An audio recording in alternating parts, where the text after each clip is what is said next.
And hello everyone, welcome back to another HTML tutorial.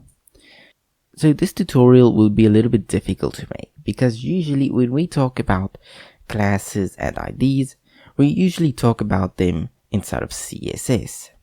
But we don't really know CSS. We know some basics like changing the font color, but that's about it. We don't really know a lot about it because this is an HTML course. So I'm going to leave a lot of this to be covered inside of the CSS and inside of the Bootstrap course. So for right now, I'm just going to cover the basics of when you should use them and I'll also give a little bit of a CSS example here as well. So first, what is a class? Let's create maybe a paragraph tag here and just give it some lorem.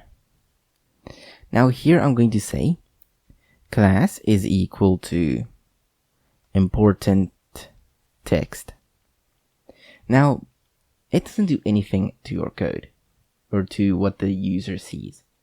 Although if you were to right click and just say inspect, you will see it has a class of important text. So it does something in the code, but it doesn't do anything for the user. The user can't see it, it doesn't do anything. And multiple p tags can have the same class. That is completely possible, even if the p tags contain different content. So why would we want to use a class? Well, sometimes you want to apply styling to a specific element. And this styling might be used on another element as well. That's why I say this is a lot to do with CSS. So let me actually create a p tag here and a p tag here, and these two p tags will not contain any classes. Like that. So we have 5 p tags. 2 or 3 with classes and then 2 without classes. Now I'm going to quickly add some styling here by saying style. And I'm going to use the basics that we already know. So if I were to say p, and in brackets, I would just say color, and I'll say red. And this will make all of the p tags red. Because we're saying take the p tag, so here the p tag, and make the color of it red. And this will change the text color. We save it, and then the text color is red. But sometimes you don't want this to happen on every single p tag. And take note, you can use classes on more than just p tags. I'm just kind of giving an example with it. But let's say you only want this to happen whenever it has this important text class. Well then, instead of saying p, you can say dot important text. When you say save, then as you can see, only the p tags with important text as a class has red text. So that is why we use classes. It's for if you want to apply styling to more than one item. So this is a very big thing in the CSS, so we won't go too deep in it, but just know you can use classes on any element and it will apply styling that has been applied with CSS to whichever element that is. So I could even put this important text class, I could put it on this h1, even though it's not a p tag. Save it, and now the h1 is also red. You can also add multiple classes by adding a space, and then, for example, big.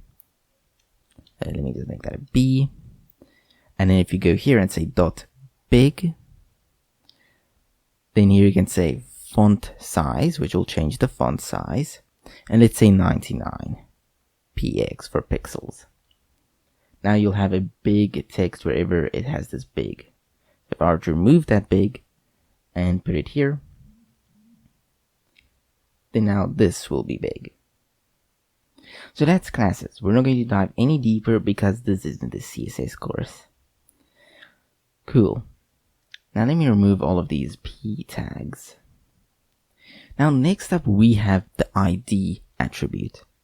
Now the ID attribute is very similar to the class attribute. They are basically the same. However, the difference is there can only be one ID that's being used. For example, if I were to say on this H1, my ID, and then I were to have another H1, I am not allowed to use that same ID. I will have to say my ID1 or my ID2.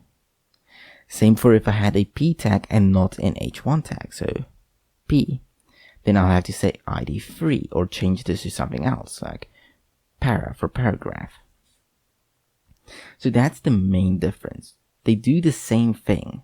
However, with an ID, you can only assign that ID to one thing. And once it has been assigned, you're not allowed to assign it to something else. If you want to do styling with an ID, you can use an hashtag instead of a dot. And you can say my ID. And in here you can say color. And let's make it purple. Now, as you can see, the color is purple. If we were to remove this too from that my ID, you'll notice it still works on both the tags. However, you should not do this. An ID is specifically created to only work with one item, and that item alone. You do not want to have multiple tags with the same ID. So always try and keep your IDs different. And that's the basics. That is what an ID is, that's what a class is, and that's what you use them for. And yeah, that's it. Thank you all for watching. I hope you all enjoyed and can now use classes and IDs. And I'll see you all again in my next HTML tutorial.